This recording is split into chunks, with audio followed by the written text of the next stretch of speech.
Voilà. Nous pouvons définir la fistule anale comme une communication euh, entre le canal anal et la peau à travers le sphincter.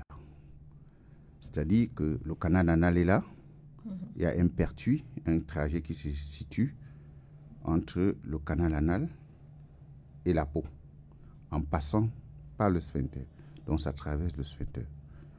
J'insiste là-dessus parce que tout ce qui va se jouer ici va se baser sur le sphincter. D'accord. Et qu'est-ce qui cause cette fistule anale?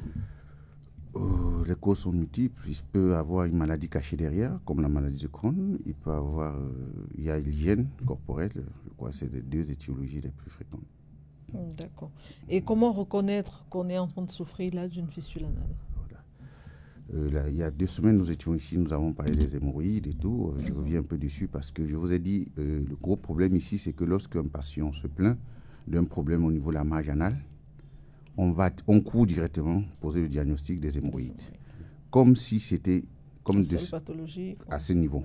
Alors que nous avons plusieurs pathologies. Soit c'est le médecin qui hésite ou qui ne veut pas consulter le malade, peut-être par pudeur, ou c'est le malade qui a honte de montrer son derrière au malade pour de se faire consulter. Alors, donc là, la fistule se manifeste aussi par des douleurs, des suintements au niveau périanal, des douleurs, parfois des petits saignements, des démangeaisons, parce que ça démange. Donc ça a tendance, il y a un conflit entre la cicatrisation et l'évolution de la fistule. Ce qui fait que ça cicatrise un peu, ça évolue un tout petit peu, ce qui fait que ça entraîne des lésions de grattage. Donc nous, on appelle ça en médecine purite. Donc le malade a tendance à gratter la région anale à tout moment, et puis il y a des douleurs, des suintements. Et il peut sentir même une petite boule au niveau de la peau des fesses, voilà, pour être plus simple. D'accord. Et quels sont les différents facteurs de risque en ce qui concerne les fistules? Voilà. Les différents facteurs de risque sont multiples. Elles peuvent se cancériser. Ah oui. Elles peuvent évoluer vers une maladie, une infection de toute la marge anale. Et la prise en charge devient encore plus complexe. Et puis, c'est invalidant. Donc, il serait mieux de se faire opérer. D'accord, docteur. Maintenant, parlons donc du diagnostic. Vous avez dit généralement les patients ont du mal. Le canal anal, ça passe par ce trou, par ce pertuis, et se retrouve au niveau périanal. Et là-bas, vous allez constater qu'il y a une petite boule par là où suinte ce liquide. Voilà. Donc, ce n'est pas un gonflement, mais c'est un petit trou que vous avez au niveau de l'anus. On appelle ça un orifice. Parce qu'il y a, quand nous parlons de fistule, il faut savoir que la fistule a un orifice interne et un orifice externe. L'orifice externe, généralement, est situé au niveau de la peau. Et l'orifice interne est dans le canal anal. Voilà. Je crois qu'avec ça, il pourra bien... D'accord, docteur. Revenons donc aux différents types de traitements qu'on pourrait avoir. Voilà, donc tout à l'heure, je vous ai dit, en matière de traitement, on a le but, on a les moyens, les méthodes. Donc, le but du traitement ici, ce serait de faire tarir la fistule, puisqu'elle coule, donc de faire fermer la fistule. Et nous avons plusieurs types de traitements. On a le traitement chirurgical qui va permettre ce traitement chirurgical maintenant va préserver le sphincter, va tout faire pour préserver le sphincter. Et maintenant, nous avons le traitement en utilisant l'élastique. Bon, pour mieux vous expliquer, on va mettre l'élastique et cet élastique, on va le serrer de manière progressive pour obtenir à la fois une section du sphincter, mais avec la cicatrisation derrière. C'est-à-dire au fur et à mesure que nous tirons sur toutes les 2 semaines ou une semaine, le patient vient à l'hôpital, on resserre un tout petit peu cet élastique. Ça permet de couper le sphincter sans le léser. Parce qu'au fur et à mesure que l'élastique traverse le sphincter, la cicatrisation se fait derrière. Comme je vous ai dit au début, que tout ici se joue au niveau du sphincter. Et là, maintenant, ça va dépendre aussi de la localisation de la fistule. Est-ce que c'est une fistule antérieure, postérieure, transsphinctérienne, suprasphinctérienne ou infrasphinctérienne? Donc, c'est là où tu joues toute la technique opératoire. D'accord, docteur. Maintenant, y a-t-il des personnes à risque de faire des fistules anales plus que d'autres? Ou alors tout le monde est concerné? Tout le monde peut être concerné parce que le stade initial, c'est l'abcès. Tout le monde fait un abcès. Et le stade chronique, c'est la fistule. On ne peut pas avoir une fistule anale sans abcès. Et tout le monde peut faire un abcès. Mais plus les patients immunodéprimés Qui font des fistules, les diabétiques, sont des gens obèses, sont susceptibles de faire plus. Sont des personnes les plus à risque. Plus à risque, voilà. D'accord. Maintenant, docteur, quel est le distinguo entre les fistules anales et les hémorroïdes? Comme vous l'avez bien dit. Pour voir si est prêt, c'est moi, par exemple, quand on coupe l'eau pour une semaine, je vais sentir les démangeaisons à la nuit. Et c'est comme ça que la première fois que ça avait commencé, quoi. Je voulais qu'ils me disent vraiment comment il peut faire pour ne plus souffrir de ça, parce que j'en ai dépensé, j'en ai marché. Et apparemment, il n'y a pas vraiment un spécialiste à Yaoundé. Parce que j'ai fait le CHU, j'ai fait le Massy, on m'a monté, dans le sport, j'ai marché. Et même celui qui m'avait opéré, je n'étais pas vraiment un spécialiste du domaine.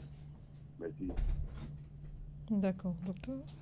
Voilà, ça c'est le cas vraiment typique. Je suis vraiment content d'entendre ce patient. Ça, effectivement, c'est le trajet des patients qui présentent des fistules anales. La majorité des patients qui viennent chez nous sont des patients multi-opérés, qui ont déjà été opérés plusieurs fois et parfois même sont déjà découragés. Et ce découragement parfois entraîne l'isolement. Le malade peut s'isoler sur le plan médical, c'est-à-dire ne consulte plus. Il peut même être isolé sur le plan social et parfois même sur le plan conjugal. C'est-à-dire que à la maison, parce que c'est un endroit sale, les rapports sexuels avec sa femme et tout ça, ça ne tient plus. Donc, ça, c'est vraiment le trajet typique. Et c'est une pathologie chronique. Lorsque vous ne tombez pas dans les mains des experts, c'est-à-dire un bon proctologue, vous allez aller de chirurgien, de médecin en médecin. Voilà, donc c'est certainement soit il est en train de faire aussi. C'est pour ça que je vous ai dit que c'est une pathologie complexe et compliquée. Complexe par la localisation, compliquée soit par la technique opératoire qui a été mal faite, soit compliquée par la maladie qui se cache derrière. Il peut avoir par exemple une maladie de Crohn qui le fait traîner comme ça, ou des diverticules, ce que nous appelons diverticulose, qui après entraîne des récidives. Il va falloir qu'il consulte bien et qu'on lui fasse des meilleurs examens, qu'on pose le diagnostic qu'il faut et qu'on l'opère.